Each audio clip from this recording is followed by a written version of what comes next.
Hi everyone, tonight I'm going to be reviewing the new Lamb of God album, which is number 7, Sturm und Drang. Apologies for the pronunciation, I don't speak German. First of all, Lamb of God are back. Let's celebrate. I'm a big fan of Lamb of God, especially Randy Bly. This album doesn't disappoint. As soon as you press play, it smashes you in the face. You can't avoid, yes, they're back. This is Lamb of God.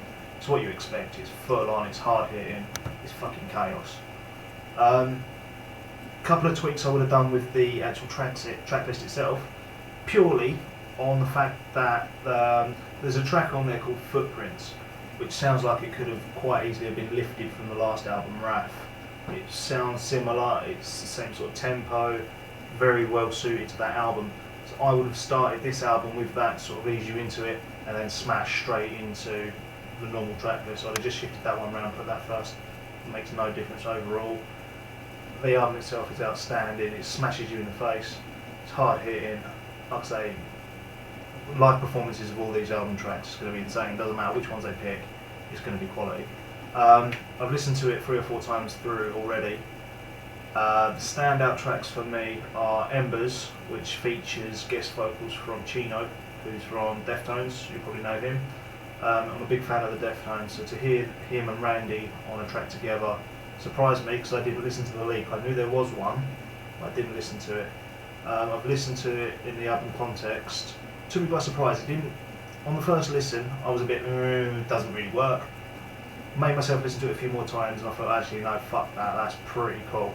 The way that both the vocals work together, they're a different style. Chino's are not as aggressive. He hasn't got as much gravel in his voice as Randy, but the two do work together, and there's sort of two iconic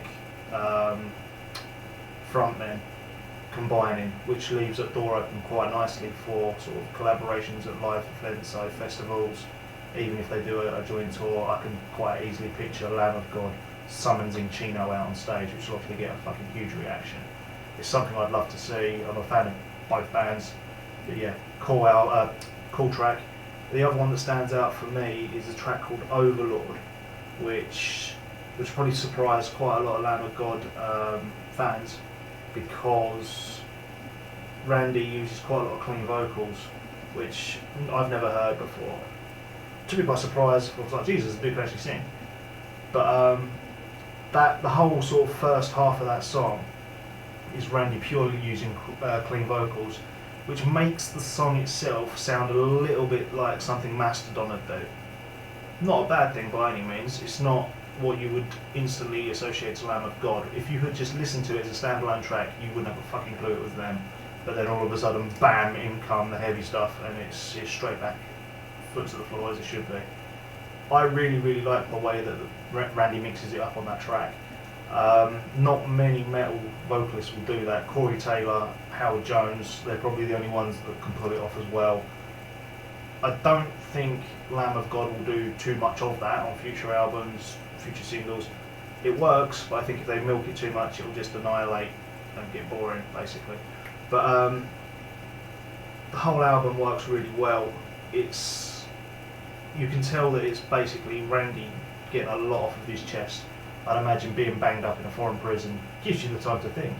So you can tell that the album isn't directly related to the time that he served in the Czech prison, but I would imagine that being locked alone for that amount of time is going to give you time to think, and you can tell that this is an opportunity for Randy to express certain things, elaborate on things that may have been sort of mentioned in previous tracks of previous albums and never really touched on properly.